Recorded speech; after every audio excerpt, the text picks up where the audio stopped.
So the New York Giants are going to draft Shedeur Sanders, according to all reports. Hey, Sebastian, we got to talk about this. Hold on, bro. You doing too much, bro. Bro, let me make the video. Y'all say what's up to Sebastian, man.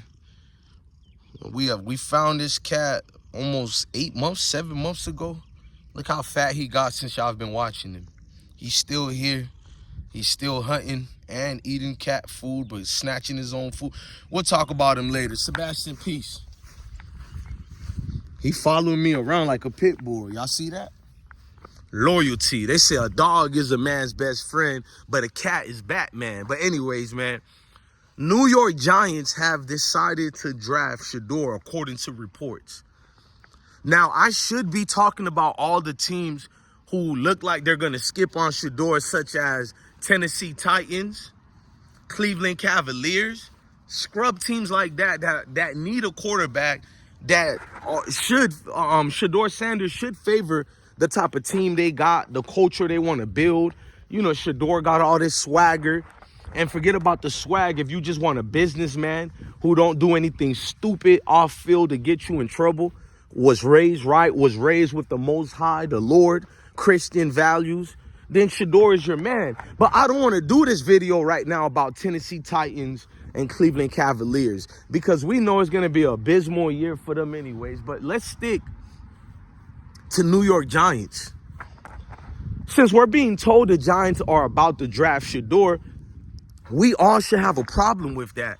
Now, I wouldn't be surprised if Shedeur dropped in the draft. We've seen a lot of star-level quarterbacks who fell in the draft because of hit pieces from ESPN, Fox Sports, CBS, NBC, all these so-called independent journalists, you know, hit pieces. It always comes 1 month prior to the draft. We understand that already.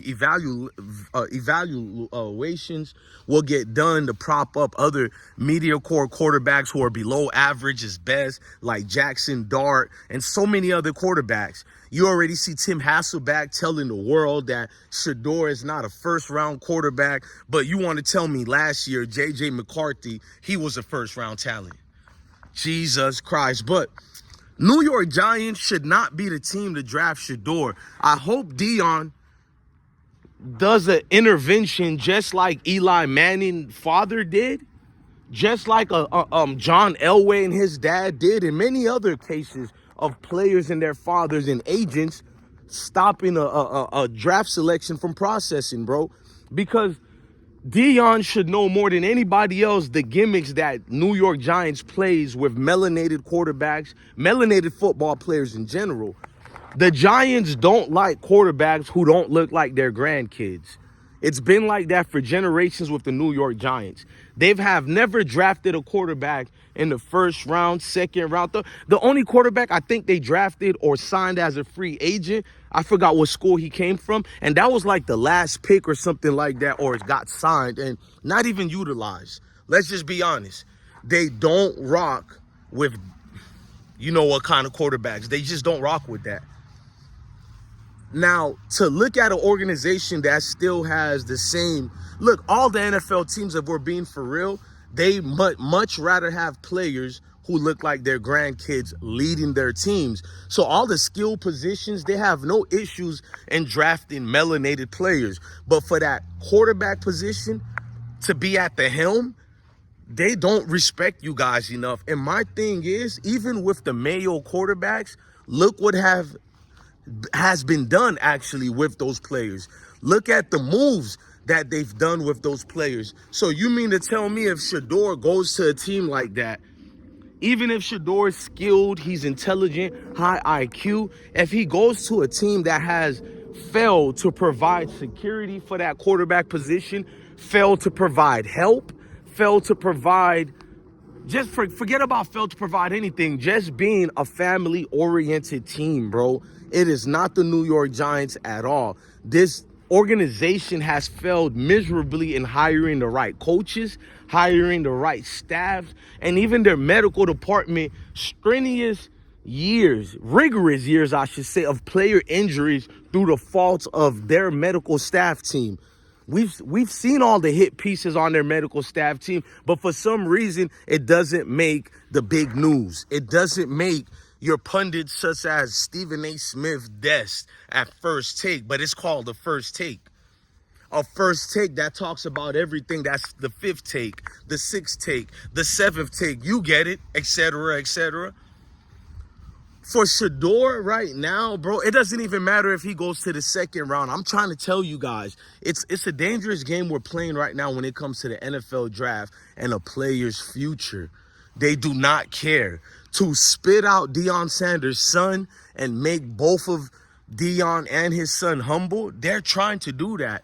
That also lets me furthermore know Shiloh, who's built to play in the NFL, his game is just like people are saying Cooper Flagg's game is better suited for the NBA than, you know, than college basketball. I agree, because in the NBA there's more spacing, there's more basically an open court that allows you to take advantage of your athletic talents like a Cooper Flagg. It's the same thing with players, you know what I'm saying, as that. It's a better situation when you go to the NFL route. That's how Shiloh is. The way he hits, he's not afraid to make these tackles. NFL been suffering from people not properly tackling or don't want to do the big hits anymore. Shiloh is the perfect player to actually draft and pick up late in the draft or whatever. But for whatever reasons, I think they're going to use the Sanders last name to hurt him too. Because you guys got to know, man, Deion Sanders wasn't giving it anything. Deion Sanders had to make the collective respect what he do. You think any player could be in the Major League Baseball and the NFL at the same time? They had no choice but to cater to Deion Sanders because his talents demanded that. At a time where NFL ratings were not low, but just not where it could be. So the ratings were high, but they knew this America game called football could be even greater. And that's what Deion did. The swaggerness, the savviness, he was must-see TV. Thus, the phrase that was coined to him, prime time. Because he's prime time. And when you're prime time, you would be dumb to be a businessman and not invest into something like that. But for Shedeur, he will never be his father. None of these players in the draft would be what a Deion Sanders is. So owners and coaches and team organizations, they could take advantage of hurting a player's career because they have money. It's like that movie with Eddie Murphy and I forgot, Dan Aykroyd. I can't say his last name, but Dan something, Aykroyd. Y'all let me know in the comment sections. The movie Trading Places, when those millionaires were playing games with a regular everyday to do well. I think Eddie was like a criminal or a scammer in that movie. And he was like, you know, we're going to take, I bet you $1 we could make this man a millionaire and a broker, you know, at the, I think they were in Wall Street or whatever. More to more, we're back in business. But anyways, but I think they really play games like that with players and they really take advantage of players. And that's just my thing. I really feel if Shedeur goes to the Giants, that's all they wrote, folks. I don't think he should go there, and I think he should be in a better position, a better situation than what's being said or what's being given. Look, man, y'all let me know in the comment sections if y'all agree or not, man. Just tell me, and I'll respond to you. I'm DJ Blessone, the best one. Love your family, love your kids. Stay blessed.